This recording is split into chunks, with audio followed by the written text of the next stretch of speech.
ክቡራን ተመልካቾቻችን እንደምንሰነበታችሁ። ይህ ሳምንታዊው የወቅታዊ ጉዳይ መርሃ ግብራችን ነው። በዛሬው የወቅታዊ ጉዳይ መርሃ ግብር ከረዳት ፕሮፌሰር መምህር ዳንኤል ሰይፈ ሚካኤል በመንበረ ፓትርያርክ ጠቅላይ ቤተ ክህነት የጥናትና ምርምር መምሪያና የቅዱስ ሲኖዶስ የኮሚኒኬሽን ክፍል ኃላፊ ጋር ቆይታ የምናደርግ ነው የሚሆነው። እንድትከታተሉ እንጋብዛለን።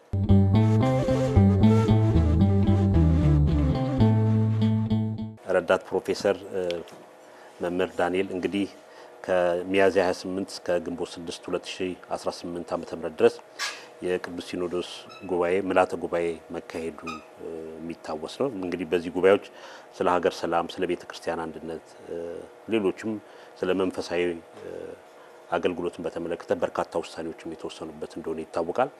ወደ ዝርዝሩ ከመግባታችን በፊት የቅዱስ ሲኖዶስ ምልዓተ ጉባኤ እንዴት አለፈ? ያው እንግዲህ እንደሚታወቀው ቅዱስ ሲኖዶስ የቤተክርስቲያናችን የሉዓላዊ ክብሯ እና የሉዓላዊ ስልጣን ባለቤት የሆነ ዋናው የቤተክርስቲያናችን ከፍተኛው የስልጣን ባለቤት ቀኖናዊም ሐዋርያዊም አስተዳደራዊም መንፈሳዊና ማህበራዊ ጉዳዮች ሁሉ የሚወስን የቤተክርስቲያናችንን አቅጣጫ በሁሉም መንገድ ከእግዚአብሔር መንፈስ ቅዱስ ጋር በመሆን ለትውልዱም ለሚቀጥለውም ትውልድ የሚሆኑ ወሳኝ ጉዳዮችን እየወሰነ የቤተክርስቲያንን አሰራር ሁሉ የሚያካሂድ ወሳኝ አካል ነው የቅዱስ ሲኖዶስ እና የሚያደርጋቸው ምልዓተ ጉባኤውም በቋሚ ሲኖዶስም ይሁን በጉባኤ የሚደረጉት ነገሮች ቀኖናዊ ትውፊቱን የቤተክርስቲያናችንን ሐዋርያዊ ትውፊት ጠብቀው ቀደም ሲል የነበሩት አባቶች ያደርጉት የነበረውን መሰረት አድርጎ የሚሰራ ለትውልዳችንና ለዘመኑ ወቅቱን የዋጁ ጉዳዮችንና አጀንዳዎችን የሚያይ የቤተክርስቲያን ማህበራዊውም መንፈሳዊውም ሁለንተናዊውን አገልግሎቷን እየገመገመ አቅጣጫም የሚሰጥ ወሳኝ አካል መሆኑ ይታወቃል። በአመት መደበኛ 2 ጉባኤዎች አሉት። እነዚህ ጉባኤዎችም በቀኖና የተደነገጉ ጉባኤዎች ናቸው። በፍትሕ መንፈሳዊ በአንቀጽ 4ም በአንቀጽ 5ም የተደነገጉ በተለይ ሁልጊዜያዊ የምንጠቅሰው አንቀጽ 5ን በአመት 2 ጊዜ የጉባኤ ሲኖዶስ ጉባኤ እንዲሆን በሚደነግገው መሰረት የመጀመሪያው ያው በግንቦት ወር ወይ ማነው ትንሳኤ በኋላ በ25ኛው ቀን ረክበ ካህናት የሚባለው ይሄ እንግዲህ የቤተክርስቲያንን መሰረታዊ የሆነ የሥርዓት አምልኮውንም ቀኖና ካላንደር የምንለውን እሱን መሰረት አድርጎ ትንሳኤ በኋላ በ25ኛው ቀን ሁልጊዜ ረቡዕ ነው የሚውለው። ይሄንን ረክበ ካህናት መሰረት አድርጎ የሚደረግ ጉባኤ ነው። ሁለተኛው ጉባኤ ደግሞ ያው በጥቅምት ወር የሚደረግ በጥቅምት ወር አንዳንድ ጊዜ ያው በጥንታዊ ቀኖና የተወሰነ 12 ተብሎ የተወሰነ አለ። አንዳንድ ጊዜም በጥቅምት ወር ሁለተኛው ሳምንት ላይ የሚደረግ ጉባኤ ተብሎም ይጠቀሳል። ስለዚህ እነዚህ ጉባኤዎች መደበኛና ቀኖናዊ ጉባኤዎች ናቸው። ይህን መሰረት አድርጎ እንግዲህ የዘንድሮ የቅዱስ ሲኖዶስ ምልዓተ ጉባኤ ከሚያዝያ 28 ቀን እስከ ግንቦት 6 ቀን ባሉት ጊዜያቶች ውስጥ የተካሄደ ጉባኤ ነው። ያው ይህንን መሰረት አድርጎ ማለት ነው ረክበ ካህናት በዋለበት ቀን ነው። ያው ጸሎት የተደረገበትን ቀን ጨምረን ጉባኤው ተካሂዷል ተብሎ ያው በመጨረሻው የቅዱስ ሲኖዶስ ዋና ጸሐፊ በመግለጫቸው እንደገለጹት ማጠቃለያውም ይህንን መሰረት አድርጎ የተደረገ ነው። በጉባኤው ያው ሁልጊዜ እንደሚደረገው የቀኖናዊ የሆነውን የስብሰባ ስነ ስርዓት መሰረት አድርጎ አስቀድመው አጀንዳዎች በቋሚ ሲኖዶስ የቀረቡ በተለያየ መንገድ ወደ ቤተክርስቲያን ቅዱስ ሲኖዶስ ጽሕፈት ቤት ከብፁዕ ቅዱስ ፓትርያርኩም ከብፁዕ ጠቅላይ ስራ አስኪያጅም የመጡትን በአጠቃላይ በቋሚ ሲኖዶስ አይቶ ለአጀንዳ እንዲሆኑ ለምልዓተ ጉባኤው በማቅረብ ምልዓተ ጉባኤው ደግሞ አጀንዳዎቹን ቀርጾ ለረቂቅ ለዋናው ለምልዓተ ጉባኤ የሚያቀርቡ አባቶችን ይመርጣል። ከዚያ በኋላ አጀንዳዎቹ በጉባኤ ስምምነት ከጸደቁ በኋላ ነው እንግዲህ የቅዱስ ሲኖዶስ አሰራር የስብሰባ ስነ ስርዓቱም ያው በጣም ጥንታዊ ከሚባሉት በዓለማችን በጣም የተደራጀ የተዋቀረ ብዙ ዘመናትን ያስቆጠረ ቀኖናዊም በጣም የሰለጠነ የስብሰባ ስነ ስርዓት ከሚከተሉ የጉባኤ አካሄዶች ውስጥ አንዱ የቅዱስ ሲኖዶስ ጉባኤ ነው። ሕግን፣ ስርዓትን፣ ስምምነትን ተከትሎ የሚሰራ አሰራር ስለሆነ በዚያ መሰረት አጀንዳዎቹም ያው ቅድሚያ የሚሰጣቸው በቀደም ሲል መመሪያ ተሰጥቶባቸው ለዚህኛው ጉባኤ እንዲታዩ በመመሪያ የተላለፉ አጀንዳዎች ለምሳሌ ተጠንተው ይቅረቡ ወይም ተዘጋጅተውና ተደራጅተው ለውሳኔ ይቅረቡ እንደዚህ ተብለው የሚባሉ አጀንዳዎች ከበፊት የመጡ አጀንዳዎችም ካሉ ተጠናቀው ከሆነ እንደነሱ አይነት አጀንዳዎችም ሁሉን አቀፍ እንግዲህ ሲዳሰስ በሚገባ የአጀንዳ ፕሮቶኮሎችን ጠብቆ አጀንዳዎች ጸድቀው እንግዲህ ከ20 በላይ አጀንዳዎችን ቀደም ሲል በመግለጫዎቹም እንደተገለጸው አጽድቆ ወደ ቀጥታ ወደ ጉባኤው ገብቷል። በጉባኤው ርዕሰ መንበር በብፁዕ ቅዱስ አቡነ ማትያስ ቀዳማዊ ፓትርያርክ ርዕሰ ሊቃነ ጳጳሳት ሊቀ ጳጳስ ዘአክሱም ወዕጨጌ ዘመንበረ ተክለ ሃይማኖት በሳቸው መሪነት እንግዲህ የሲኖዶስ ዋና ጸሐፊ ብፁዕ አቡነ ዲዮስቆሮስ እና ደግሞ የጠቅላይ መንበረ ፓትርያርክ ጠቅላይ ቤተ ክህነት ዋና ስራ አስኪያጅ ብፁዕ አቡነ ሳዊሮስ አንዳንዶቹ ጉዳዮች በቀጥታ በማስረዳትም በአቀራረብም ቅደም ተከተላቸውን ጠብቀው እንዲሄዱ በማድረግ በጣም ደስ የሚል የተሳካ በእውነት መንፈስ ቅዱስ ይመራው የነበረ ጉባኤ ነበር ማለት ይቻላል። ያው ይሄ ሁሉ ጊዜ በእውነቱ እግዚአብሔር መንፈስ ቅዱስ ከቤተ ክርስቲያን ጋር እንደሚሰራ መንፈስ ቅዱስ ቤተ ክርስቲያን ሁሉ ጊዜ እንደማይለያት አባቶቻችንም በመንፈስ ቅዱስ ተመርተው የሚበጀውን ለቤተ ክርስቲያን የሚበጀውን ነገር እንዲወስኑ ሁሉ ጊዜ በየሁኔታዎቹ ሁሉ የምናያቸውና በህይወትም የምንመሰክራቸው ጉዳዮች ናቸውና እንግዲህ ጉባኤው በዚህ መንገድ ነው ከቅዱስነታቸው የመክፈቻ ንግግር ጀምሮ ከዚያም የቅዱስ ሲኖዶስ የአጠቃላይ የዓመቱ በጽሕፈት ቤቱ የተሰሩ የምልዓተ ጉባኤም የቋሚ ሲኖዶስም ስራዎች እንዲሁ ሪፖርት ቀርበው ነው እንግዲህ ወደ ውይይት የተገባው ማለት ነው። ረዳት ፕሮፌሰር እንግዲህ እንደሚታወቀው የቅዱስ ሲኖዶስ ምልዓተ ጉባኤ ላይ በየቀኑም የዕለት ውሎ መግለጫዎችም እየተሰጠ ከአጀንዳዎቹም አንጻርም ማብራሪያዎች ሲሰጡ የነበሩት እርስዎ ነበሩ። ያው የኮሙኒኬሽን ክፍል ኃላፊ እንደመሆኑ ነው። እንዳጠቃላይ እንግዲህ ወደ 22 አጀንዳዎች እንደተቀረጹ ይታወቃል። የአጀንዳ ዝርዝር ሁሉንም ባንመለከታቸው የትኩረት አቅጣጫቸው ምን ላይ ነው? መቼም ብዙ ጊዜ ወደ ቤተ ክርስቲያኑ የቀረበ ጠለቅ ያለ ሰው ቤተ ክርስቲያን እንደዚህ የቅዱስ ሲኖዶስ ምልዓተ ጉባኤ ሲኖር ከመንፈሳዊ ጉዳይ ውጪ ሌሎችም የሚመለከት የማይመስለው ይኖራልና የአጀንዳዎቹ የትኩረት አቅጣጫቸው ምን ላይ ያተኮሩ ነበሩ? ያው እንግዲህ አብዛኛዎቹ ነገሮች እንዳያቸዋቸው ነው።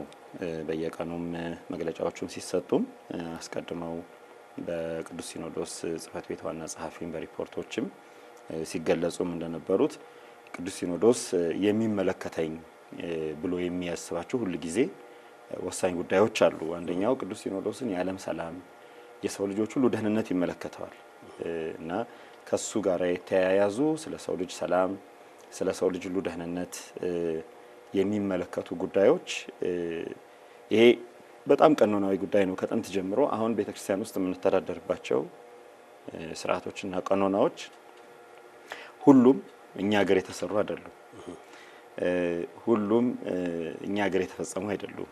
በተለያዩ ክርስትና ስንል ድንበር የለሽ ናት። አሁን ያለው የባህል፣ የቋንቋ፣ የፖለቲካ ድንበር ክርስትናን አይወስናትም። ስለዚህ በየጊዜው በሌላው ዓለም አሁን አንዳንድ ጊዜ ትላልቅ ቅዱሳን አባቶችንም ስንጠራ ሁሉም አሁን በምናስበው የዜግነት ወሰን ውስጥ ያሉ ሰዎች አይደሉም። ቅዱስ ዮሐንስ አፈወርቅ፣ ቅዱስ ባስልዮስ ወይም ቅዱስ ጎርጎርዮስ ስንል እነዚህ አባቶች በመሩባቸው ቦታዎች የሰሯቸውን ስርዓቶች ነው ቤተክርስቲያን የራሷ ስርዓት አድርጋ በሁሉም ቦታ እኛ ኢትዮጵያውያን ላይ ብቻ ሳይሆን ኦርቶዶክሳውያን ክርስቲያኖች ጥንታውያን አብያተ ክርስቲያናት ባሉበት ቦታ ሁሉ የነሱ ትምህርቶችና የነሱ ስርዓቶች ይሰራሉ። ስለዚህ ያ ማለት የሰው ልጅ ጉዳይ ይመለከተዋል። ቅዱስ ሲኖዶስን የሰው ልጅ ሁሉ ለንተናዊ ደህንነት ይመለከተዋል። ዓለማችን አሁን ያለችበትን ጉዳይ መሰረት አድርጎ ውይይቶች ይደረጋሉ። በሁለተኛ ደረጃ ደግሞ ወቅታዊ የሆኑ በሀገራችንም ይሁን በአካባቢያችን እየተደረጉ ያሉ ጉዳዮች ማናቸውም አይነት ጉዳዮች ሰላምና ደህንነት እንዲኖራቸው ለሰው ልጅ ጥቅም እንዲሆኑ አንዳንድ ደግሞ ምናልባት መጥፎ የሆኑ ነገሮችም ደግሞ ካሉ ሰዎች ወደ ደህና ነገር እንዲመለሱ ቅዱስ ሲኖዶስ ይመለከተዋል። ለዚህ የሰው ልጅ ደህንነት ስንል ነባርም ወቅታዊ የሚሆኑትን ነገሮች መሰረት አድርጎ አጀንዳ ይቀረጻል። አጀንዳም ራሱ አንዳንድ ጊዜ ባይቀረጽ እንኳን በቀጥታ ይሄን የሚመለከት እንኳን ተብሎ አጀንዳ እንኳን ባይቀረጽ ከጉዳዮቹ አንገብጋቢነት አንጻር በሌሎች አጀንዳዎች የሚታዩ ሆኖ ሊቀርቡ ሁሉ ይችላሉ።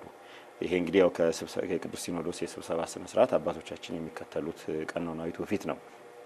ሌላው በቤተክርስቲያናችን ውስጥ ስላሉ አስተዳደራዊ፣ መንፈሳዊ፣ ማህበራዊ ጉዳዮች ቅዱስ ሲኖዶስ አጀንዳ በመያዝ ቅደም ተከተላቸውን ወይም መዋቅራቸውን ጠብቀው የመጡ ጉዳዮችን ይመለከታል። በይግባኝ የመጡ ጉዳዮች ካሉ ይመለከታል። የመጨረሻ ውሳኔ የሚያስፈልጋቸው ጉዳዮች ካሉ ይመለከታል። ከዚህ ጋር በተያያዘም የቀረቡ አጀንዳዎች ነበሩ። በርከት ያሉ አስተዳደራዊ የሆኑ አህጉረ ስብከትን የሚመለከቱ ገዳማትን የሚመለከቱ አንዳንድ ተቋማትን የሚመለከቱ ጉዳዮች በቀጥታ አጀንዳ ሆነው ቀርበዋል። ሌላው በቅዱስ ሲኖዶስ ደንቦች እንግዲህ በቤተክርስቲያናችን ሕገ ቤተክርስቲያን መሰረት የቤተክርስቲያንን ሕጎች የምትተዳደርባቸውን ደንቦች፣ ሕጎችና መተዳደሪያዎች ወይም መመሪያዎች አጽድቆ ተግባራዊ እንዲሆኑ የማዘዝ መብት የቅዱስ ሲኖዶስ መብት ነው። ስለዚህ በሕግ ክፍል በሊቃውንት ጉባኤ በሚመለከታቸው የመንበረ ፓትርያርክ ጠቅላይ ቤተ ክህነት ቀጥታ ተጠሪነታቸው ለቅዱስ ሲኖዶስ የሆነ በብፁዕ ጠቅላይ ዋና ስራ አስኪያጅ በብፁዕ አቡነ ሳዊሮስ የደቡብ ምዕራብ ሸዋ ሀገረ ስብከት እና የአሸገር ሲቲ ሀገረ ስብከት ሊቀ ጳጳስ እንግዲህ የመንበረ ፓትርያርክ ጠቅላይ ዋና ስራ አስኪያጅ በእሳቸው በኩል የመጡ ደንቦች ነበሩ፣ ረቂቅ ደንቦች። እነሱም ላይ ውይይት ተደርጎ ውሳኔ ተላልፎባቸዋል። እንግዲህ እነዚህ ደንቦችን ማጽደቅ አንዳንድ ድርጅቶችን የተመለከቱ፣ ገዳማትን የተመለከቱ፣ አንዳንድ አሰራሮችን የተመለከቱ ጉዳዮችን ውሳኔ የሚሰጠው ቅዱስ ሲኖዶስ ሆነ እነሱን የተመለከቱ ውሳኔዎችም ተላልፈዋል። ከዚያ ባሻገር ቀኖናዊ ጉዳዮችም ስርዓትና ቀኖናን የሚመለከቱ ለምሳሌ ባለፈው በጥቅምት ወር ለጉባኤው በአጀንዳ ቀርቦ ውሳኔ ተሰጥቶበት ተዘጋጅቶና ተደራጅቶ እንዲመጣ የተወሰነ አንድ ጉዳይ ነበር። ያው የምታስታውሱት የበዓላት አከባበር ጉዳይ። የበዓላት አከባበርን የተመለከተ መመሪያ ለትውልዱ ወይም ለቤተክርስቲያን መዋቅር መማሪያ የሚሆን ማስተማሪያ የሚሆን የማስተማሪያ ሰነድ ቀኖናም የያዘ የማስተማሪያ ሰነድ ተዘጋጅቶ እንዲቀርብ ምልዓተ ጉባኤው መመሪያ ሰጥተው ነበር። በዚያ ምክንያት ብፁዕ ጠቅላይ ስራ አስኪያጁ ያው ለሚመለከተው አካል መመሪያና ትዕዛዝ በመስጠት ተዘጋጅቶ የቀረበውን መመሪያም ቅዱስ ሲኖዶስ በንባብ ሙሉ ለሙሉ በመስማት እሱን የሚመለከቱ ውሳኔዎች እንግዲህ እነዚህ ቀኖናዊ ጉዳዮችን የሚመለከቱ ነገሮች ናቸው። ከዚያ ውጭ ደግሞ መደበኛ ጉዳዮች አሉ። በዚህ ሁሉ ጊዜ በግንቦት በርክበ ካህናት የሚወሰኑ የበጀት ጉዳይ ማለት ለዓመቱ የቤተክርስቲያኗ አስተዳደራዊና መንፈሳዊ ማህበራዊ ጉዳዮች የሚሰሩበት በጀት ሁልጊዜ የሚጸድቀው በግንቦት ነው። ስለዚህ እሱም እንዲሁ መደበኛ ተብለው ከሚመጡ አጀንዳዎች የቀረበ ነው። እንደገና ሁልጊዜ በምልዓተ ጉባኤ ቋሚ ሲኖዶስን ምልዓተ ጉባኤውን ወክሎ በቋሚ ሲኖዶስ በየ6 ወሩ ወደ ቀጣዩ ምልዓተ ጉባኤ እስኪመጣ ድረስ የሚያገለግሉ የቋሚ ሲኖዶስ አባላት የሚሆኑ ብፁዓን አባቶችን መርጦ መሰየም፣ እነዚህን የመሰሉ ነገሮች ዋና ዋና አጀንዳዎቹ ናቸው። ከዚያ ባሻገር ደግሞ ወቅታዊና ቤተክርስቲያንን፣ ሀገራችንን፣ ዓለምን የሚመለከቱ ጉዳዮች ሰላምን የተመለከቱ፣ ሀገራዊ ምርጫን የተመለከቱ፣ የቤተክርስቲያንን አንድነት ያው እንደምታውቁት በትግራይም በዚህ ምዕራብ ምስራቅ ጎጃም በቆጋ ኪዳነ ምሕረት የተፈጸሙት ጉዳዮች እስካሁን ድረስ መፍትሄ አላገኙም። እነሱን የተመለከቱ ሀገራዊ ቤተክርስቲያንን አንድነት የተመለከቱ ጉዳዮች እንዲሁም ደግሞ ኢትዮጵያውያን በሌላው ዓለም የሚኖሩ ኢትዮጵያውያንን ደህንነት የተመለከቱ በሳውዲም በዚህ በደቡብ አፍሪካም የተከሰቱ ጉዳዮችን በሀገራችንም ያው በዚህ በአርሲ አካባቢ ያሉ ጉዳዮችን እና በሌሎችም አካባቢዎች ያሉ የምእመናንን ደህንነት የቤተክርስቲያንን መዋቅራዊና ተቋማዊ ደህንነት አገልግሎቶቿን የተመለከቱ ጉዳዮች ላይ አጀንዳዎቹ በስፋት እንግዲህ እነዚህን የያዙ ናቸው እና ምናልባትም ብዙ ጊዜ በተለያዩ ማህበራዊ ሚዲያዎችም በሚያገባውም በማያገባውም ሰው ብዙ ጊዜ አሁን ቤተክርስቲያኗ አሁን ላሉት ዓለም ላይም ይሁን በሀገራችንም ይሁን በየትኛውም በኩል ለሚደረጉ ነገሮች ውይይት እንዳልተደረጉ ወይም እንዲህ አይነት ነገሮች ብዙ ጊዜ ይነሳሉ። ይሄ ትክክል አይደለም። አንደኛው ነገር ማለት ምእመናንም ማንኛውም ሰው ለቅዱስ ሲኖዶስ ልዩ ክብር መስጠት አለባቸው። ይሄ ቅዱስ ሲኖዶስ በመንፈስ ቅዱስ የሚመራ ስንል ቀላል ነገር አይደለም። መንፈስ ቅዱስ ለቤተ ክርስቲያን የእግዚአብሔርን ፈቃድ የሚሰጥበት የሚያስተላልፍበት በክርስቶስ እንግዲህ ቅዱስ ሲኖዶስ ማለት በክርስቶስ የተመሰረተ በሐዋርያት ጸንቶ ለቤተ ክርስቲያን ሳያቋርጥ ይህን ሁሉ ዘመን ቤተ ክርስቲያንን ይዞ የመጣ መሪ ነው። የቤተ ክርስቲያን ሉዓላዊ መሪ ነውና ክብር መስጠት ለአባቶቻችን እንደውም በሌሎቹ አብያተ ክርስቲያናት በጥንትም በእኛም ቤተ ክርስቲያን ምልዓተ ጉባኤ ወይም ቅዱስ ሲኖዶስ ሲደረግ ጸሎት ይይዛሉ ምእመናን አባቶች። እንግዲህ መንፈስ ቅዱስ ለቤተ ክርስቲያን የሚሆነውን ነገር በአባቶቻችን በኩል ስለሆነ የሚሰጠን እንግዲህ ሁላችንም ደግሞ የመንፈስ ቅዱስ ልጆች የሆንን ምእመናን የተሳካ ጉባኤ እንዲሆን ጸሎት ማድረግ፣ ስለ አባቶቻችን መጸለይ፣ መልካም ምኞት መስጠት ይገባል እንጂ በተቃራኒው አንዳንዶቹ ነገሮች ጥሩ አይደሉም ማለት የክርስቲያናዊ ባህል አይደሉም። ስነ ምግባርንም ቀኖናንም የሚጥሱ ጉዳዮች ናቸውና እነዚህ አይነት ልማዶች እንደው ለወደፊቱ እየተማርን ብናሻሽላቸው በዚሁ አጋጣሚ መልእክት መስጠት ፈልጋለሁ። እውነት ነው።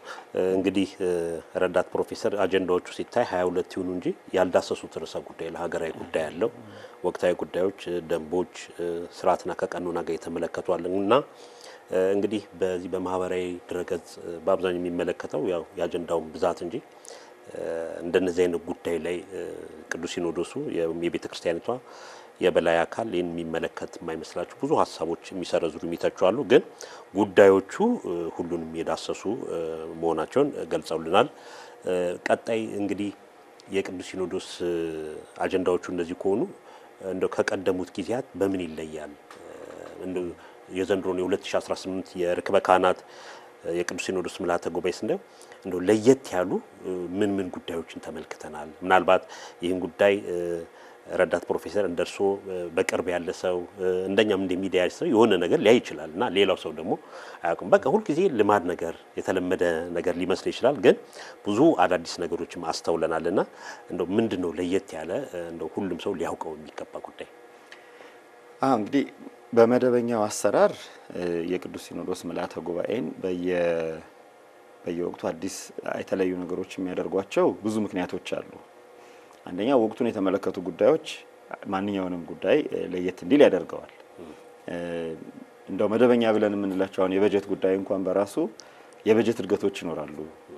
የበጀት አሰያየም ወይም በጀት ጋር የተያያዙ ጉዳዮች ሁሉ ጊዜ በየአመቱ አንድ አይነት ነገር አይሆኑም እና የሚሻሻሉ የሚያድጉ ጉዳዮች አሉ። በዚህ እንግዲህ አካሄድ በዘንድሮው የ2018 የርክበ ካህናት ምልዓተ ጉባኤ በእውነት በርከት ያሉ ጉዳዮች አሉ። እንደው ለየት ይብሉ የምንላቸው ማለት ነው። አንደኛው ቅዱስ ሲኖዶስ በዘንድሮ አመት እስካሁን ድረስ ካሁን በፊት ተጀምሮ የነበረ ድሮ ጥንት ገና በ1940ዎቹ በ1950ዎቹ መጀመሪያ አካባቢ የነበሩ በኋላ ያው በሀገራችን እንግዲህ ሃይማኖት ጣል የሆኑ አስተሳሰቦች እያደጉ መጥተው በኮሙኒዝም ወታደራዊ አብዮት አማካኝነት ሙሉ ለሙሉ እንግዲህ ብዙ ነገሮች የቤተክርስቲያኑን የማዳከም ነገሮች ሲሰሩ አብሮ ተዳክሞ ቀርቶ የነበረ የቅዱስ ሲኖዶስ ምልዓተ ጉባኤ ውሳኔዎችን ቀኖናዊ ውሳኔዎችን በቋሚ ሲኖዶስም በምልዓተ ጉባኤም እንደየሁኔታቸው እንደየክብደታቸውና ቅለታቸው የሚወሰኑ ቀኖናዊ ውሳኔዎች ታትመው ለቤተክርስቲያን በመዛግብት ይደራጃሉ። ለምእመናን ደግሞ መደበኛ ሆነው በቋሚነት ይሰራጫሉ። እነዚህ ቀደም ሲል የነበሩ በእውነት የቅዱስ ሲኖዶስ ጉባኤ በሀገራችን በኢትዮጵያ ሲካሄድ በነበረባቸው ዘመናት አባቶቻችን የወሰኗቸው ውሳኔዎች ታትመው በሰነድ አግኝተናቸዋል። ከሆነ ጊዜ በኋላ ግን ተቋርጦ ነበር። የተቋረጠበት ምክንያት አይታወቅም። አንዱ ምክንያት ያው የውጭው ግፊት ነው ማለት የመንግስት ለውጡ የ1966 የመንግስት ለውጥ የፈጠረው ችግር ቤተክርስቲያኗ ብዙ ጎልታ እንዳትታይ ስራዎቿም እንዳትሰራ የማድረግ እንቅፋቶች ስለነበሩ በዚያ ምክንያት ነው የጎላው በደንብ የሚታወቀው። በመመሪያ እንግዲህ እንዳይሰራጩ አሁን ህትመቶቻችንም ሬዲዮ ጣቢያ ሲዘጋ እንዲህ ሲደረጉ ያው ድምጿ እንዳይሰማ የማድረግ እንግዲህ ሬዲዮ ነበር ያው እንግዲህ ታስታውሳላችሁ። እዚህም ይሄኛው ሚዲያም ስናቋቁም በጣም በሰፊው ነገር የነበረው ብሔራዊ ቴሌቪዥንና ሬዲዮ ጨምሮ በርከት ያሉ የሬዲዮ ስርጭቶች ነበሩ ከ66 አብዮት በፊት ማለት ነው። እነሱ ሁሉ ሲዘጉ ያው ሚዲያ ተቋማቶቿ እንደዚህ አይነት ችግር ሲገጥማቸው አንዱ የታወቀው ሁኔታ እሱ ነው። ሌላው ግን ያው በውስጥም በአሰራር የራሱ እንግዲህ በየጊዜው ለሚፈጠሩ አንዳንድ ድክመቶች ካመጧቸው ችግሮችን በመነሳት ይሆናል። ይሄንን ጉዳይ እንግዲህ ቅዱስ ሲኖዶስ የኮሙኒኬሽን ጽሕፈት ቤት በማቋቋም እነዚህ ጉዳዮች በደንብ ተጠንተው እንዲቀርቡ በማድረግ ብፁዕ የቅዱስ ሲኖዶስ ዋና ጸሐፊው ከብፁዕ ጠቅላይ ስራ አስኪያጅ ጋር በመመካከር ለቋሚ ሲኖዶስ አቅርበው ይህን ነገር ብንቀጥለው በማለት በደንብ በተጠና መንገድ በመረጃ ለቋሚ ሲኖዶስ ቀርቦ ቋሚ ሲኖዶስ ወስኖ በውሳኔ ማለት ነው ይሄ ጉዳይ እንዲቀጥል በማድረግ ለምልዓተ ጉባኤው የኢትዮጵያ ኦርቶዶክስ ተዋሕዶ ቤተክርስቲያን ቅዱስ ሲኖዶስ ውሳኔዎች በሚገባ በየዓመቱ እየተደራጁ ለምእመናንም ለካህናትም በቤተክርስቲያን ለሚያገለግሉ መዋቅሯም ምን ወሰነ ቅዱስ ሲኖዶስ ቀኖናዊ ውሳኔ ምን ወሰነ? አሁን በጣም ብዙ ውሳኔዎች አሉ። ሰው በየዓመቱ የምንጨቃጨ አሁን የጾመ ገሃድን የተመለከተ የልደት ጾም መግቢያና መውጫን የተመለከተ እንደዚህ አይነት በየዓመቱ ጥያቄ ይሆናል። ግን ቀድሞ ወስነውታል ተወስኗል። ያንኑ እነዚህ ውሳኔዎች ተደራጅተው ለሕዝብ ባለመታወቃቸው በየጊዜው እየተነሳ ጥያቄ ይሆናል። ቅዱስ ሲኖዶስ በአንዳንድ ጉዳዮች አሁን ጾታ ጉዳዮችን የተመለከተ ግብረ ሰዶማዊነትን የተመለከተ አንዳንድ ሰማዕትነትን አሁን ለምሳሌ በሊቢያ ሰማዕትነትን የተቀበሉ ወጣት ወንድሞቻችን እነሱን የተመለከተ በቀኖና መወሰኑ ብዙዎቻችን አናውቀው። ለብዙ ሰው እንግዳ ነው። እንደዚህ ተደርጓል ብሎ ተብሎ ሊጠየቅ ይችላልና ዘንድሮ አሁን የገረመኝ አንዱ ጉዳይ እሱ ነው። እኛ የወሰን ያልመሰላቸው ግን ግብፃውያን ወስነው ሲሰሩት እንደነበረ እኛ ግብፃውያንም ሲወስኑ ኢትዮጵያውያንም ግብፃውያንም በሰማዕትነት እንዲከበሩ ብለው ነው የእስክንድሪያ ኮፕቲክ ኦርቶዶክስ ቅዱስ ሲኖዶስ የሚወሰነው። እኛ የሚወሰነው የእኛም የኢትዮጵያ ኦርቶዶክስ ተዋሕዶ ቤተክርስቲያን ቅዱስ ሲኖዶስ አባቶቻችን የሚወሰኑት እንደዚያው ብለው ነው። ስለዚህ እንዲህ አይነት ነገሮች ለሕዝቡ በቋሚነት እንዲታወቁ ቅዱስ ሲኖዶስ በተለየ መንገድ ዘንድሮ የቀድሞ የተወሰኑትን ለምሳሌ የተወሰኑ ውሳኔዎችን አብሮ የመጽሐፉ አካል በማድረግ እንደገና በቅርብ ጊዜ ደግሞ ቅዱስ ሲኖዶስ የወሰናቸውን አንዳንድ በጣም ወሳኝ የሆኑ ቀኖናዊ ውሳኔዎች በመጽሐፍ እንዲታተሙ ተደርጎ ለምልዓተ ጉባኤው ቀርበው ምልዓተ ጉባኤውም እንግዲህ በአጀንዳ የተያዘ ባይሆንም ከቅዱስ ሲኖዶስ ሪፖርት የመነጨ ስለነበር ራሱን ችሎ ይሄ ውሳኔ እንዲኖረው በማድረግ ይሄ አሰራር ተጠናክሮ እንዲቀጥል በጣም መሰረታዊ ጉዳይ ብዙ አስፈላጊነት አለው። የቤተክርስቲያን ምን አደረገች? አባቶቻችን ምን አደረጉ? አሁን ለምሳሌ በኒቂያ ጉባኤ 20 ቀኖናት ተወስኗል እንላለን። 20 ቀኖናት አሉን፣ በጽሁፍ የተገኙ ቀኖናት ናቸው። ግን ስለዘገቡልን ያገኘ ነው። ወይም ደግሞ በቅርጣግና ጉባኤ 17 ቀኖናት ወይም 11 ቀኖናት ተወስነዋል እንላለን። እነዚህ ውሳኔዎች በሚገባ የጥንቶቹ የዛሬ 1700 1800 ዓመት የነበሩ አባቶች እነዚህን ዘግበው አስቀምጠዋል።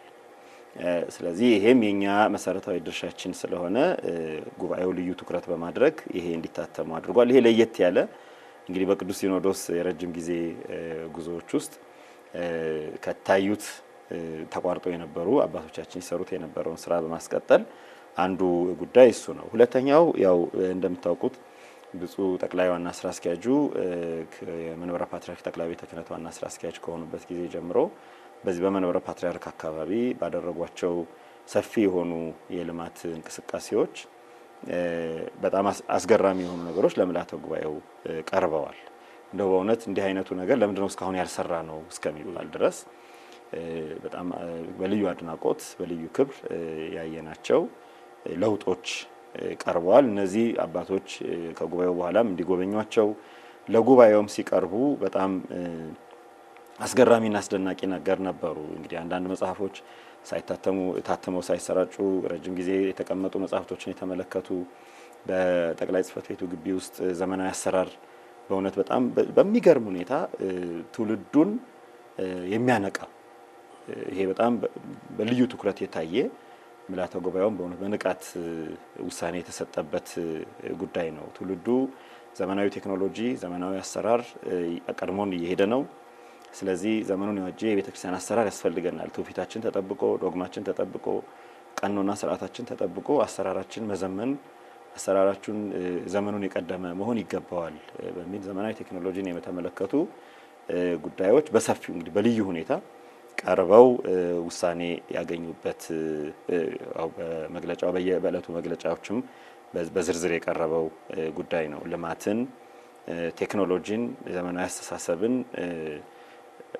በቤተክርስቲያን አሰራር እንግዲህ ከጥንት ጀምሮ ቤተክርስቲያናችን የምትታወቀው የልማት ቀዳሚ በመሆኗ ነው። ለሰው ልጅ ልማት፣ ለሰው ልጅ እድገት፣ ለሰው ልጅ ምቾት፣ ደህንነቱ የተጠበቀ ህይወት ትልቅ አስተዋጽኦ ካበረከቱ ተቋማት እና ምናልባትም ብቸኛ በሰው ልጅ ታሪክ ውስጥ አኗኗርን ሁሉ በመለወጥ ትልቅ ስራ የሰራች ተቋም ቤተክርስቲያን ናት። እንግዲህ የሮማውያንና የግሪካውያንን የክፋት ቀንበር ሰብረው አስጨናቂ የነበረውንና ሞራል የለሽ የነበረውን አስተሳሰብ አጥፍተው በጣም ለሰው ልጅ ስነ ምግባርና እኩልነትን ያስተማረች ተቋም ናት ቤተክርስቲያን። እንግዲህ ኦርቶዶክሳዊት ተዋሕዶ ቤተክርስቲያን በጥንት ስልጣኔ፣ በባዛንታይን ስልጣኔ፣ በመካከለኛው ምስራቅ፣ በአፍሪካም ሰፊ የስልጣኔ ምንጮች ናቸው ከሚባሉት በህግ በእውቀት ሽግግር ትልቅ አስተዋጽኦ ለሰው ልጅ ካበረከቱና ካመጡ ተቋማት ሆና ሳለ ግን አሁን ደግሞ ወደ ኋላ መሆን የለብንም በሚል ይሄም ልዩ ትኩረት ተሰጥቶት የታየ ጉዳይ ነው። ሌላው ደግሞ ያው እንደሚታወቀው የኢትዮጵያ ኦርቶዶክስ ተዋሕዶ ቤተክርስቲያንና የእስክንድርያ ኮፕቲክ ኦርቶዶክስ ቤተክርስቲያን አንድ ሲኖዶስ ነው። ለረጅም ዘመን በአንድ ሲኖዶስ ነው የኖሩትና በእኛ በሀገራችን ሲኖዶስ ጉባኤ ለረጅም ጊዜ ሳይካሄድ ነበር የቆየውና ይሄ ሲኖዶስ ጉባኤ የተካሄደበትንም ዘመን ቆጥሮ በቤተክርስቲያን እንዲዘከር የተደረገበት አሁን ላለንበት ለመንበረ ፓትርያርክ ጠቅላይ ቤተ ክህነት ያው አባቶቻችን ይችን ሀገር ለረጅም ዘመን በጉባኤ በሊቃውንት ጉባኤ በአስተዳደር ጉባኤ ሲመሩ ነው የቆዩት። ግን በይፋ አሁን 19ኛው ክፍለ ዘመን መጀመሪያ አካባቢ መጨረሻ አካባቢና 20ኛው ክፍለ ዘመን መጀመሪያ ላይ በዓለማችን የተቋማት በጣም አስገራሚ ለውጥ የመጣበት ነው። የተባበሩት መንግስታት ጉባኤ እና ሌሎች ጉባኤዎችም የመንግስታት ጉባኤ አሁን ኢንተርገቨርንመንታል ኢንስቲትዩሽንስ የምንላቸው በጣም ያደጉበት ወቅት ነውና ይሄንኑ ተከትሎ የኢትዮጵያ ቤተክርስቲያንም ዓለም አቀፍ ደረጃውን የጠበቀ ትልቅ መዋቅር ለመመስረት መንፈሳዊ ጉባኤ ዘመንግስተ ኢትዮጵያ በሚል በ1918 ዓ.ም የመሰረቱበት በአዋጅ የመሰረቱበትን ያው ነባሩን መሰረት አድርገው ማለት አዲስ አይደለም። ከዚያ በፊት የኢትዮጵያ ሊቃውንት ጉባኤ ሊቃውንት አላቸው። የገዳማት አባቶች የሚገናኙበት የራሳቸው ጉባኤ አላቸው። በቤተ መንግስትም የካህናተ ደብተራ ተብለው ሰፊ ስራ የሚሰራበት ጉባኤ አላቸው። ብዙ ጉባኤ በሀገራችን የሊቃውንት ጉባኤ ወይም ቤተክርስቲያንን የሚመሩበት በተለይ የጨጌው ቤተክርስቲያንን የሚመሩበት ከሊቀ ጳጳሱ ስር ሆነው የሚመሩባቸው ሰፊ ታሪክ ያለው ነው። ግን ይሄኛው በጣም ከፍ ያለ ደረጃውም በዓለም አቀፍ ደረጃ እውቅና ያለው በመንግስት አዋጅ ጸድቆ ለመንበረ ፓትርያርክ በወቅቱ ለመንበረ ሊቀ ጳጳስና መሰረት የሆነው መንፈሳዊ ጉባኤን የመሰረቱበት ነው። 100ኛ ዓመት ነው 2018። እሱንም የተመለከቱ እንግዲህ ለየት ያለ ዝክር በማስታወሻ ተደርጓል። እነዚህ ለየት የሚሉ ጉዳዮች ናቸው ከወቅት ጋር አብረው ከመጡ። እንደገና ደግሞ ያው ቀደም ሲል እንዳነሳ ነው የዓለም ሰላምም የሰው ልጅ ደህንነትም ያው እንደምታዩት አሁን በዓለማችን በጣም ብዙ ቦታ ግጭቶች አሉ፣ ረብሻዎች አሉ፣ ጦርነቶች አሉ። እነዚህ አለመረጋጋቶችና ጦርነቶች ደግሞ እኛም እንደ ሀገርም ይጎዱናል። በብዙ መንገድ በእያንዳንዱ አኗኗራችን በእያንዳንዱ ግለሰባዊም እንደ ሀገራዊ አኗኗራችን ውስጥ ተጽዕኖ አላቸው። የሆነ ቦታ ሆርሙዝ ላይ የተፈጠረ የመንገድ መዘጋት እኛ ሀገር ያለውን ነዳጅ ዋጋ ይጨምራል። እንግዲህ ይታወቃል ያው። ስለዚህ ሄደም ቀረም ባይነካንም ሌላው ቦታ ላይ ያለው የሰው ልጅ ደህንነት ስለሚመለከተን ሌላው ሀገር ያሉት ኢትዮጵያውያን ደህንነት ስለሚመለከተን ይህን መሰረት አድርጎ ቅዱስ ሲኖዶስ በሚቀጥለው የ2018 የጾመ ሐዋርያት ወቅት ምህላ በሁሉም የቤተክርስቲያኗ መዋቅር በሁሉም አጥቢያና አብያተ ክርስቲያናትና ገዳማት አድባራት ምህላ ሙሉን ጾሙን ምህላ እንዲደረግ ያው ምህላ እንግዲህ መደበኛው ጸሎትና ጾምና ጸሎት እንደተጠበቀ ሆኖ ተጨማሪ ጸሎቶች የህብረት ጸሎቶች እንዲካሄዱ ቅዱስ ሲኖዶስ ምልዓተ ጉባኤ ወስኗል። እንግዲህ እነዚህ ያሁን ያሳለፍነውን በመጠኑ ለየት የሚያደርጉት አባቶች በጣም ብዙ ሰዓት ብዙ ጊዜ በመውሰድ እንግዲህ 6 ቀን ቀላል አይደለም። በጸሎት በየጊዜው ጸሎት አለ። በጸሎት በውይይት ከእግዚአብሔር መንፈስ ቅዱስ ጋር በመሆን የሚበጀውን የሚሻውን ለየት ያሉ ጉዳዮች ወስነዋል። በጣም ሰፋ ያለ ትንተና ነው። ረዳት ፕሮፌሰር ምናልባት ይሄ የቅዱስ ሲኖዶስ 75ኛ ዓመት ስንል ወደ ኋላ ስንቀንሰው 1943 ነው የሚሆነው እና ከዛን ጊዜ ጀምሮ ነው ወይስ ከ1951 ብፁዕ ቅዱስ አቡነ ባስልዮስ ከተሾሙበት ጊዜ ጀምሮ ነው የሚቆጠረው ይሄ የሲኖዶሱ? የሲኖዶሱን እኮ ዓመት አይደለም የምንቆጥረው። ሲኖዶሱማ ያው እንግዲህ ከሐዋርያት ጊዜ ጀምሮ የነበረ ነው። ከሐዋርያት ዘመን ጀምሮ ያለን ሲኖዶስ ያው አሁን 75ኛ ዓመት ነው ለማለት አይደለም። ያው ሲኖዶስ የሐዋርያት ትውፊት ወራሽ ነው።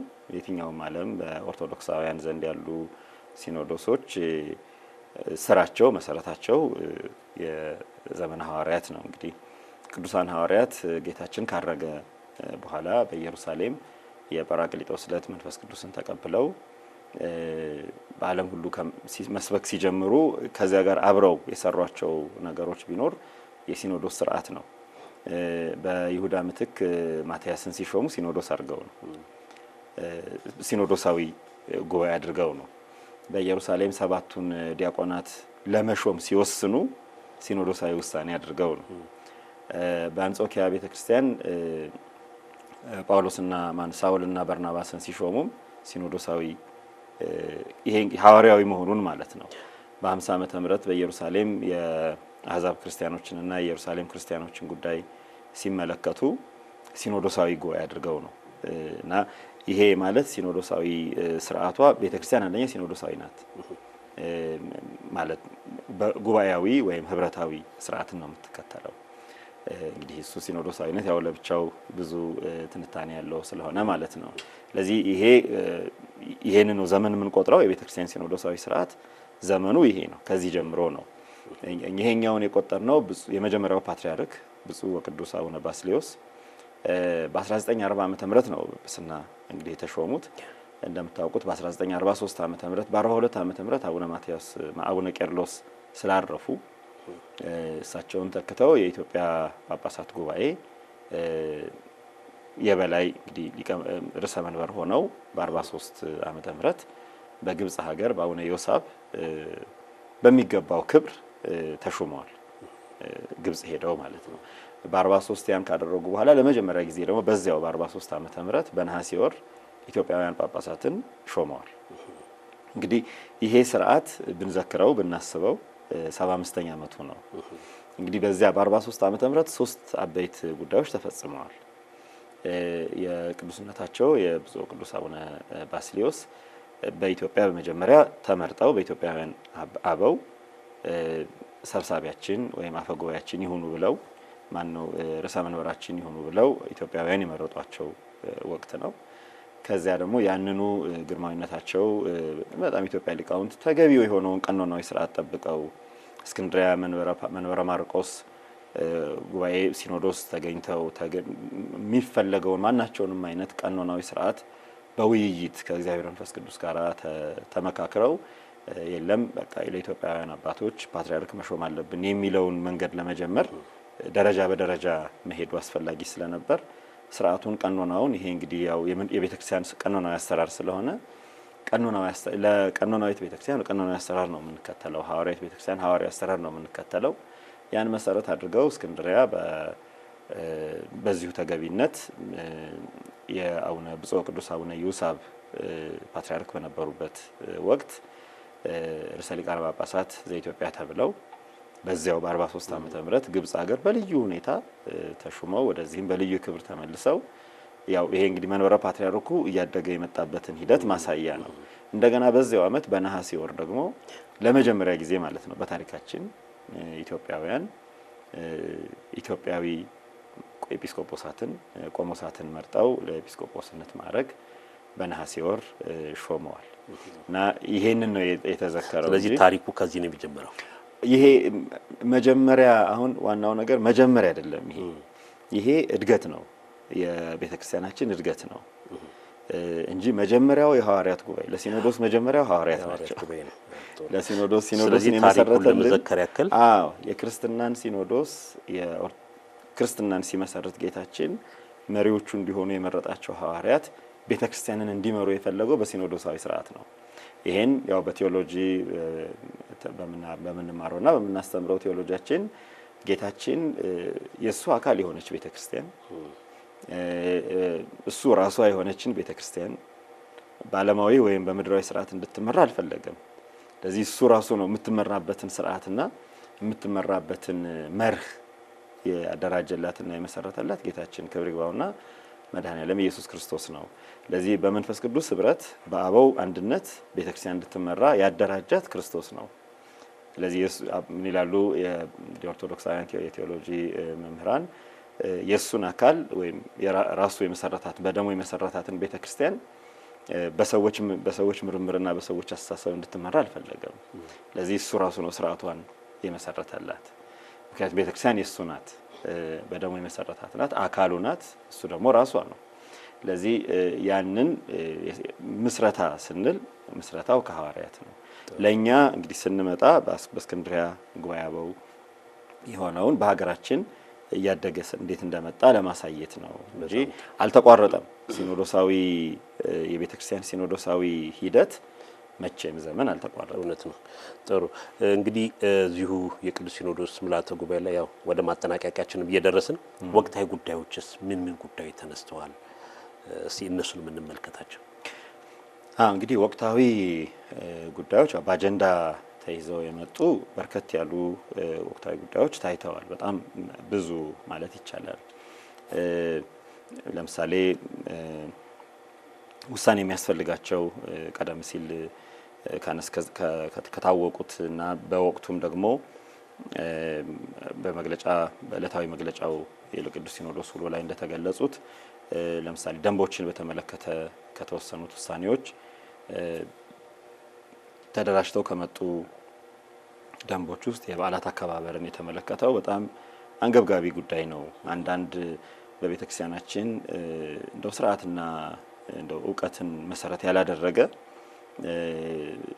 የበዓላትን ስርዓት የበዓላትን ትውፊት የሚያዛባ ከየት እንደተገኘ ራሱ የማይታወቅ አንዳንድ ጉዳዮች እያደጉ መምጣታቸው ባለፈው ምልዓተ ጉባኤ በጥቅምት ምልዓተ ጉባኤ ላይ ከስርዓት የወጡ አንዳንድ የበዓላት አከባበሮች በዓላት አከባበር ላይ የምናያቸው ይሄ በጣም መዝሙር አቀራረብ ላይ አውደ ምሕረት አመራር ላይ እንዲህ አይነት ነገሮች በጣም ወቅታዊ አንገብጋቢ ጉዳዮች ነበሩ። መታረም እንዳለባቸው ቅዱስ ሲኖዶስ በሰፊው ብፁዓን አባቶች የተወያዩበትና ውሳኔ ያስተላለፉበት ነው። ይሄ መታረም ያለበት ጉዳይ ነው።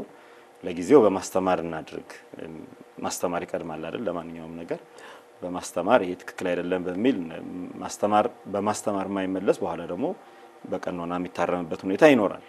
ግን መጀመሪያ ማስተማሩ ይቅደም፣ ሳትነግሩን እንዲያደርጋችሁ እንዳይባል። ያው ይሄ እንግዲህ የመንፈስ ቅዱስ መሪነት ማለት ይሄ ነው። ሁኔታዎችን ማንኛው ይቀድማል? ቀኖናዊ ውሳኔ አንዳንዶቹ ምናልባትም ስልጣነ ክህነት ያላቸውን ከስልጣነ ክህነት የሚያሽር ምእመናን የሆኑትን ደግሞ ከምእመንነት በጣም ንስሐ እንዲገቡ የሚያደርግ ጉዳይ ሊሆን ይችላል። ምክንያቱም በዓላት ስንል እግዚአብሔርን የምናከብርባቸው ስለሆኑ በቀኖና በስርዓት መፈጸም አለባቸው። ለዚህ ያንን መሰረት በማድረግ መመሪያ እንዲዘጋጅ ማስተማሪያም እንዲዘጋጅ የተባለው ይሄ አንዱ ጉዳይ ነው። በርከት ካሉት ደንቦች ውስጥ በሚገባ ተጠናክሮ ለመጨረሻ ውሳኔ እንዲቀርብ የተወሰነበት ጉዳይ ነው። አንዳንድ ሌሎችም ጉዳይ ለምሳሌ ገዳማትን የሚመለከቱ ጉዳዮች እንዲሁ መግለጫ የተሰጠባቸው ውሳኔም የተሰጠባቸው አሉ። የበለጠ ደግሞ ተጠናክረው እንዲመጡም የተወሰኑ ጉዳዮች አሉ። ከነዚህ ውስጥ እንግዲህ ሶስት ገዳማትን የተመለከተ አንደኛ ዘዋይን የተመለከተ በብፁዕ አቡነ ጎርጎርዮስ ካልዕ ቀዳማዊው የቤተክርስቲያን ታሪክ በዓለም መድረክና የኢትዮጵያ ቤተክርስቲያን ታሪክ በሚል የጻፏቸው መጻሕፍት የማሳተም የማሰራጨት እና የመጻሕፍቱ የባለቤትነት መብት ለገዳሙ እንዲሆን የተወሰነበት ነው። በሰሜን አሜሪካ በካሊፎርኒያ፣ ኔቫዳ እና አሪዞና ሀገረ ስብከት የተቋቋመው ትልቁ ገዳም እንግዲህ በጣም ትልቅ ገዳም ተቋቁሟል። እዚያ እሱን የተመለከተ አብነት ትምህርት ቤትና የቴዎሎጂ ወይም የመንፈሳዊ ኮሌጅ የስርዓተ ትምህርት እንዲሁ ቀርቦ ውሳኔ ከማስተካከያ ጋር ውሳኔ ተሰጥቶበታል። ዋልድባ ገዳምን ወቁ በሚል ደግሞ አንድ የታተመ እና በሊቃውንት ጉባኤ መግለጫ የቀረበበት መጽሐፍም እንዲሁ ቀሪ መጣራት የሚገባቸው ትንሽ የተወሰኑ ነገሮች ተጣርተው እንዲመጡ ግን እስከዚያው መጽሐፉ ከስርጭት እንዲታገድ እነዚህ የተወሰኑበት ወቅቱ ላይ ያሉ ጉዳዮችን የተመለከቱ ናቸው። ከዚያም ባሻገር ሰላምን፣ አንድነትን የተመለከቱ ጉዳዮችም ቅዱስ ሲኖዶስ የኢትዮጵያ ቤተክርስቲያን አንድነት የሀገርን ሰላም በተመለከተ በአንድነት ሆነው ቅዱስ ሲኖዶስ የሰየማቸው ብፁዓን አባቶች ኮሚቴ አለ። በጣም አንጋፋ አረጋውያን እና በጣም ሲኒየር የሆኑ አባቶች ያሉበት ብፁዕ ጠቅላይ ዋና ስራ አስኪያጁና ብፁዕ የቅዱስ ሲኖዶስ ዋና ጸሐፊው የተካተቱበት ሊቃውንተ ቤተክርስቲያንን የያዘ የሀገራዊ ሰላምና የቤተክርስቲያን አንድነት ኮሚቴ አለ። ይሄ ኮሚቴ የቤተክርስቲያን አንድነትም ሀገራዊ ሰላምን በተመለከተ የሚሰራውን ስራ አጠናክሮ እንዲቀጥል የወሰነበት ነው። ከዚያ ውጪ ችግርና ግጭት ባለባቸው ቦታዎች በጣም በርካታ የሆኑ ችግሮች ባሉባቸው ቦታዎች ቀደም ሲል ቋሚ ሲኖዶስ አርሲን የተመለከተ ጉዳይ ሊቀ ጳጳሱን ብፁዕ አቡነ ኤልሳዕን መድቦ እንዲሰሩ በጊዜያዊነት እንዲሰሩ ማድረጉ ይታወቃል። አሁንም ምልዓተ ጉባኤው ያንን የቋሚ ሲኖዶስ ውሳኔን አጽንቶ በቋሚነት አገረ ስብከቱን በሊቀ ጳጳስና እንዲመሩ አሉ ያሉትን ችግሮችን በሙሉ በቦታው ላይ ያሉትን ችግሮች የሰላም መታጣቱንም እነዚህ የመሰሉትንም በምእመናን ላይ የሚደርሱትንም ጉዳዮች በሙሉ ከሚመለከተው የመንግስትም አካል ጋር በመሆን ከሀገራዊ ሰላምና ከቋሚ ሲኖዶስ ጋር በመሆን ይሄን ጉዳይ በዘላቂነት መፍትሄ እንዲያገኝ ማደረግ የሚገባውን ነገር ሁሉ እንዲያደርጉ ይሄንን ማስመልክቶ ምልዓተ ጉባኤው የወሰነው ነው። ሌላው ጉዳይ ደግሞ ወቅታዊ የሆነው ጉዳይ ያው ሁላችንም የተመለከትነውና ያየነው በደቡብ አፍሪካ የተፈጸመው ይሄ ሰው ጠልነት ዜኖፎቢያ የምንለው ያው አቻ ትርጉሙ ይመስለኛል እንግዲህ ሰው ጠል መሆን ሌላውን ሰው መጥላት እና ከሀገር ይውጣ በማለት የተፈጸሙ አሰቃቂ ጉዳዮች አሉ። እሱን አስመልክቶ እና ደግሞ በሳውዲም ኢትዮጵያውያን ላይ የተወሰኑ አንዳንድ ውሳኔዎችን የሞት ፍርድ ውሳኔዎችን አስመልክቶ ምልዓተ ጉባኤው የሚመለከተው አካል በእውነት ይሄን ጉዳይ ተገቢ በሆነ መንገድ ያው በርህራሄ የሚተውበትን መንገድ በደቡብ አፍሪካም ያለው ዜጎች ላይ የሚደረገውንም ያው ሀገር ለሀገር የሚደረገው ብዙ ጊዜ በዲፕሎማሲው ስለሆነ ጥሪ አስተላልፏል ቅዱስ ሲኖዶስ። እነዚህ ወቅታዊ የሆኑ ናቸው። እንግዲህ ዋናው ግን ሁሉም በቤተክርስቲያናችን መንፈሳዊ ስርዓት እግዚአብሔርን በመጠየቅ በንስሐና በምህላ ወደ እግዚአብሔር በመጮህ ሁሉም ነገር ይመለሳል ብላ ስለምታምን ቤተክርስቲያን እነዚህን ሁሉና ከነዚህም እንግዲህ በውይይት ብዙ በሰፊው የተነሱ መግለጫዎቹ ላይ ግን በመናውቀው እንግዲህ በጽሁፍ ያልተገለጹ ሁሉንም አይነት በሰው ልጆች ላይ የሚደርሱ ጉዳዮች እግዚአብሔር በረድኤቱ እና በምህረቱ እንዲመልስልን እንዲራራልን ምህላ እንዲደረግ የታወጀው አዋጅ ነው ዋናው ነገር ማለት እንግዲህ ምህላ ሲታወጅ ችግሮቻችን ሁሉ እግዚአብሔር ይፍታልን እንደማለት ነውና በዚያ መንገድ ነው እንግዲህ የሆኑት። ረዳት ፕሮፌሰር እንግዲህ ካለን ሰዓት አንፃር ወደ ማጠቃለያው ነው የምንሄደው። እንግዲህ ውሳኔዎች ተወስኖ ተፈጻሚ መሆን አለባቸው። እንደው ከማን ምን ይጠበቃል? ምእመናንም ኦርቶዶክሳውያን በጉጉት ሲጠብቋቸው የነበሩ እንደዚህ በመጽሔትም ወጥተው መጽሔቱን እያገኙ እያነበቡ ከውስጥ ብዙ የሚቀስሟቸው ትምህርቶች ሊተገብሯቸው የሚገባም ነገሮች እንዳሉ ነው የሚታወቀው። እንደ አጠቃላይ እንግዲህ ቅዱስ ሲኖዶስ ከሚያዝያ 28 እስከ ግንቦት 6 ምልዓተ ጉባኤው ተካሂዶ ውሳኔዎች ተወስኗል። እነዚህ ውሳኔዎች ደግሞ በየሀገረ ስብከቱ ሁሉም ሰው በየሚመለከተው ለተፈጻሚነቱ የበኩሉን አስተዋጽኦ ማድረግ ይገባልና እንደው ከዚህ አንፃር ምን መደረግ አለበት? በየሀገረ ስብከቱም በየአጥቢያውም በወረዳ ቤተ ክህነትም በሌሎቹም ምእመናን ደግሞ በሀገር ቤትም በውጭም ያሉ እንደዚህ የቅዱስ ሲኖዶስ ውሳኔዎችን ተግባራዊ ከማድረግና እንዲህ ወደ ስራ ላይ እንዲውል ማድረግ ከሁሉም የሚጠበቅ ተግባር ነውና እንደው ከዚህ ጋር ያይዘው የማጠቃለያ መልእክቶን ቢያስተላልፉ። እንግዲህ ቅዱስ ሲኖዶስ ስንል ያው አሰራሩ መዋቅራዊ እና ቀኖናዊ አሰራሩ ከጥንት ጀምሮ ማንኛውም ውሳኔ ያለ ፈጻሚ አይተውም። ለምሳሌ የመንበረ ፓትርያርክ ጠቅላይ ቤተ ክህነት ያቀረባቸው ወቅታዊ የሆኑት የልማትና አንዳንድ መዋቅራዊ የሆኑ ጉዳዮችን ምልዓተ ጉባኤው በጣም በአድናቆት ተመለከተ፣ በጣም ደስ አለው ምናምን ተብሎ የሚተው አይደለም። መልሶ ምንድነው ያው እየሰራ ያለውን ጠቅላይ ቤተ ክህነቱ አሁን ቤተክርስቲያኗ ያለችው አባቶቻችን በሰሩት ስራ ነው። አሁን የምንሰራው ስራ ደግሞ ለሚቀጥለው ትውልድ ሀብት የምንተወው ሀብት ነው ለቤተክርስቲያን። እንግዲህ ምንም ነገር ይሰራ፣ አንድ ህንጻም ይሰራ፣ ለምሳሌ ብፁዕ ቅዱስ አቡነ ቴዎፍሎስ የሰሯቸው ናቸው። አሁን መምሪያ ሆኖ እንግዲህ ብዙ ገቢም ለአብነት ትምህርት ቤቱም ለኮሌጆቹም ማቋቋሚያም ለመንፈሳዊ ለሐዋርያዊ አገልግሎቱም ለገዳማቱም እየሆነ ያለው ያን ጊዜ የሰሯቸው ህንጻዎች ያን ጊዜ የሰሯቸው ልማቶች ናቸው። በብፁዕ ቅዱስ አቡነ ጳውሎስም ጊዜ የተሰሩት ደግሞ አሁን ደግሞ ያን እንጠቀምባቸዋለን።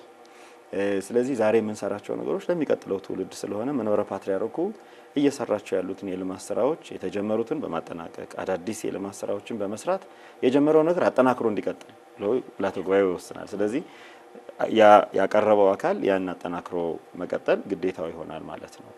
በሁሉም መንገድ ማለት በቴክኖሎጂው በዘመናዊ በጣም በሰለጠነና በጣም ጥሩ አሰራር በመከተሉ የተወሰኑትን ውሳኔዎች አጠናክሮ እንዲቀጥል መመሪያ ይሰጣል፣ መመሪያ ሰጥቷል። በአህጉረ ስብከትም እንዲሁ የተሰጡ ውሳኔዎች አሉ። አህጉረ ስብከት እንዲፈጽሟቸው እንዲያከናውኗቸው። ለዚያም ደግሞ አህጉረ ስብከት ባለቤት ናቸው። ያን አስፈጽሞ የአፈጻጸም ሪፖርት ለቅዱስ ሲኖዶስ ለምልዓተ ጉባኤው ማቅረብ ደግሞ ይጠበቅባቸዋል ማለት ነው። ለምእመናንና ለቀሳውስትና ለሕዝባውያን ሁሉ ደግሞ የተሰጡ ውሳኔዎች አሉ። ለምሳሌ ምህላ እናድርግ፣ ሰላማዊ እንሁን፣ መከባበር፣ አባቶችን ማክበር፣ ቤተክርስቲያንን ማክበር፣ ሕጓን፣ ስርዓቷን፣ ቀኖናዋን ማክበር፣ ለአንድነት፣ ለሰላም፣ ለመተሳሰብ ሁላችንም እንነሳ። እንግዲህ መግለጫው ላይ ያያችሁት ማለት ነው። እነዚያ ነገሮች ደግሞ ሁሉም ምእመን ሊያደርገው የሚገባ ነውና ምልዓተ ጉባኤው ወሰነ ሲባል ውሳኔው አየር ላይ እንዲሁ ዝም ብሎ የሚቀመጥ ሳይሆን እንዲፈጸም ነው የተወሰኑት። በሊቃውንት በምሁራን እንዲፈጸሙ እንዲተስተካክሉ ተሰርተው እንዲመጡ የታዘዙ አሉ። በመዋቅር ተሰርተው እንዲመጡ የታዘዙ አሉ። እንደገና የቤተክርስቲያን የመንፈስ ቅዱስ ልጆች ሁሉ የሆኑ ምእመናን ሁሉ ደግሞ እንዲሰሯቸው እንዲፈጽሟቸው የታዘዝናቸው አሉ። ስለዚህ እነዚያን ምህላ አድርጉ ሲባል ምህላ ማድረግ፣ ጥሩ ነገር መልካም መተሳሰብን፣ ሰላምን፣ ፍቅርን አድርጉ ሲባል ያንን ማድረግ ከኛ ይጠበቃል። ስለዚህ በኋላ አይ ሲኖዶሱ ነው ጥፋተኛ ወይም ገሌ የሚባሉ ሰው ናቸው ጥፋተኛ ማለት የምንችለው እኛ ሁላችን በየድርሻችን ያለውን ነገር መፈጸም ስንችል ነው። በእርግጥ ቅዱስ ሲኖዶስ አይሳሳትም። ቅዱስ ሲኖዶስ በመንፈስ ቅዱስ ተመርቶ የሚሰራቸው ስራዎች እንደ ጉባኤ ማናቸውንም ነገሮች ለምእመናን የሚበጁ ለቤተክርስቲያን የሚጠቅሙ ለሰው ልጆች ሁሉ ረብ ጥቅም ያላቸውን ነገሮች ነው ቅዱስ ሲኖዶስ የሚወስነው። ባለ መፈጸማችን ጉድለት የምንፈጽመው እኛ ነን። ስለዚህ እኛ የምንፈጽምበትን አቅም ያስፈጽመን። ልክ ቅዳሴ ላይ ወንጌሉን ሰምተን እንደምንጸልየው ጸሎት ማለት ነው። ይህን የሰማነውን ወንጌል እንዳሰማህን እንስመው ዘንድ እንሳለመው ዘንድ እንፈጽመው ዘንድ የበቃን አድርገን ብለን እንደምንጸልየው የአባቶቻችንንም ቅዱስ ሲኖዶስ መንፈስ ቅዱስ በአባቶቻችን ላይ አድሮ የሚሰጠንን መመሪያ የመፈጸም ግዴታ ደግሞ የሁላችንም እግዚአብሔር ያስፈጽመን ነው። እውነት ነው። እንግዲህ የቅዱስ ሲኖዶስን ውሳኔ በቴሌቪዥን ጣቢያችንም በሰፊው ተላልፏል። ጽሁፎቹንም ደግሞ በማህበራዊ ድረገጽ ምን እንደተወሰኑ ምእመናን ማግኘት የሚችሏቸው ነው የሚሆነው። እንግዲህ ካለን ሰዓት አንጻር ከዚህ በላይ መሄድ አንችልም። ረዳት ፕሮፌሰር መምህር ዳንኤል ሰይፈ ሚካኤል በዚህ በቅዱስ ሲኖዶስ ውሳኔዎችና በወቅታዊ ጉዳይ ላይ በዝግጅት ክፍላችን ተገኝተው ማብራሪያ ስለሰጡን እግዚአብሔር ይስጥልን፣ እግዚአብሔር ያክብርልን። ክቡራን ተመልካቾቻችን የዛሬው የወቅታዊ ጉዳይ መርሃ ግብር የተከታተላችሁትን ይመስል ነበር። ረዳት ፕሮፌሰር መምህር ዳንኤል ሰይፈ ሚካኤል በመንበረ ፓትርያርክ የጥናትና ምርምር መምሪያና የቅዱስ ሲኖዶስ ኮሚኒኬሽን ኃላፊ ጋር ቆይታ ያደረግነው እንግዲህ ባሳለፍነው ሳምንት ቅዱስ ሲኖዶስ የወሰናቸው ውሳኔዎች ሀገራዊ ወቅታዊ ጉዳይ በቤተ ክርስቲያንም ደግሞ የተለያዩ ጉዳዮች የተነሱበትን በተመለከተ ጠቅላላ አድርገን ከሳቸው ጋር በዚህ ጉዳይ ነበር ቆይታ ያደረግነው። እኛ በዚሁ እንሰናበታለን። ቀሪውን የኢትዮጵያ ኦርቶዶክስ ተዋሕዶ ቤተ ክርስቲያን የመገናኛ ብዙኃን መርሃ ግብር እንድትከታተሉ እየጋበዝን በዚሁ እንሰናበታለን። ሰላም ሁኑ።